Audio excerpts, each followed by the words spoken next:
మొన్న మేము హామీ ఇచ్చాం.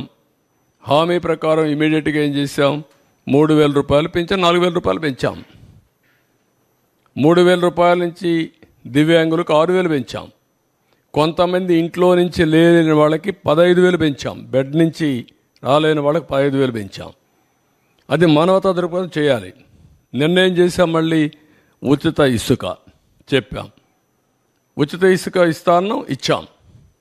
ఇప్పుడు దాన్ని కూడా కొంతమంది విమర్శిస్తున్నారు. అంటే ఎట్లా మాట్లాడుతున్నారంటే, ఉచిత ఇసుక అంటే మేము ఇసుక ఇంట్లో ఇస్తామని చెప్పామని మాట్లాడతారు. లేకుంటే నేనే మళ్ళీ ఇల్లు కూడా కట్టిస్తాను, లేకుంటే వాళ్ళ ఇంట్లో కూడా పొలాన్ని నేను పని చేస్తాను అని చెప్తారు. ఏం చెప్పమంటారు వాళ్ళని? ఇది రాజకీయం. ఆ రాజకీయాలన్నప్పుడు వాళ్ళకి వాళ్ళు చెప్పేది తప్పని చెప్పాలి. దీనికంటే ట్రాన్స్పరెంట్ పాలసీ ఏముందంటే, జిల్లాలకు అప్పచెప్పాం, స్టాక్స్ అన్నీ వాళ్ళకే ఇచ్చేసాం. అక్కడ ఇసుక తీయమన్నాం. ఏ నదిలో అయినా ఏ కాలువలో అయినా ఇసుకుంటే వాళ్ళ ట్రాక్టర్ ఉంటే ట్రాక్టర్కి, ఎడ్ల బండి ఉంటే ఎడ్ల బండికి నెత్తి మీద పెట్టుకోగలిగితే నెత్తి మీద పెట్టుకో తీసుకుపోమంటున్నాం. What more you want? మీరు పోయి ఎత్తపోండి, ఈయన కూడా పొమ్మనండి.